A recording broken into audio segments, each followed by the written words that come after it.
بداية الرحلة التي غيرت التاريخ. العرض ده بياخدنا من أول لحظة نزل فيها الوحي في غار هادي وسط الجبال لحد رحلة الهجرة للمدينة المنورة، وهي رحلة مليانة صبر وتضحية ويقين.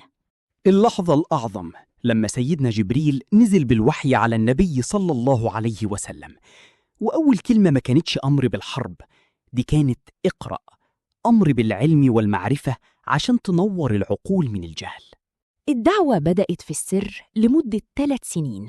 النبي صلى الله عليه وسلم كان بيجمع الناس اللي قلوبها مستعدة في دار الأرقم عشان يبني أساس متين ويربي الرجال قبل مواجهة المجتمع.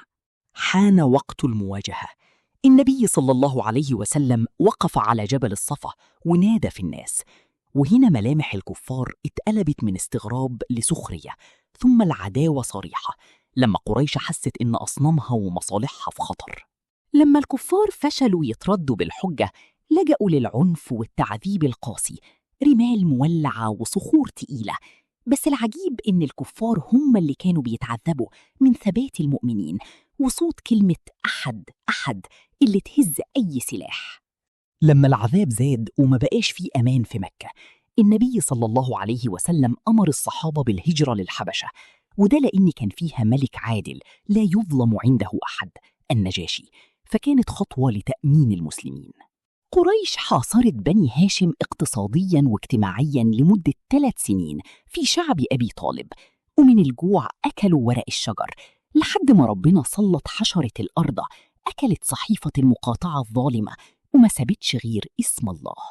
في وقت واحد النبي صلى الله عليه وسلم بيفقد أكبر داعمين ليه، زوجته السيدة خديجة السند العاطفي، وعمه أبو طالب السند السياسي، وعشان كده السنة دي اتسمت عام الحزن. النبي صلى الله عليه وسلم راح الطائف يدور على نصرة، بس الرد كان قاسي ورموه بالحجارة لحد ما نزف، وفي عز الألم رفع إيده للسماء بأعلى درجات الرضا: إن لم يكن بك علي غضب فلا أبالي. بعد الألم بتيجي المكافأة، رحلة معجزة بالإسراء من مكة للأقصى والمعراج للسماوات العلى لحد سدرة المنتهى، رسالة طمأنينة إن اللي رفضوه أهل الأرض بيحتفل بيه أهل السماء. وفي الرحلة دي اتفرضت الصلاة. النور بدأ يوصل ليثرب المدينة.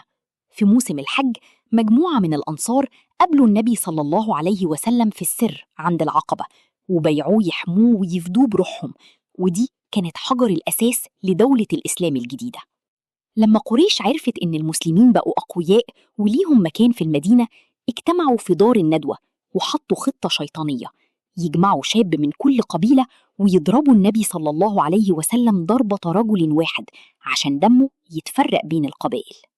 في الغار أبو بكر الصديق كان خايف وبيقول: لو نظر أحدهم تحت قدميه لأبصرنا. فالنبي صلى الله عليه وسلم رد عليه بيقين: ما ظنك يا أبا بكر باثنين الله ثالثهما.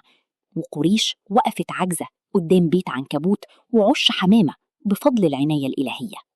بنتعلم من الرحلة دي 3 حاجات: الأخذ بالأسباب مع اليقين زي التخطيط للدليل والتخفي في الهجرة، إن المنحة بتولد من رحم المحنة، كل تضييق وراه فتح رباني، وإن النور لا ينطفئ والحق بينتصر في النهاية بالصبر والثبات. السيرة مش مجرد تاريخ، دي منهج حياة بينور طريقنا، وفي الآخر بيفكرك تتابع صفحة نور ساينس AI عشان يوصلك كل جديد بيجمع بين روعة التاريخ وعبقرية الذكاء الاصطناعي.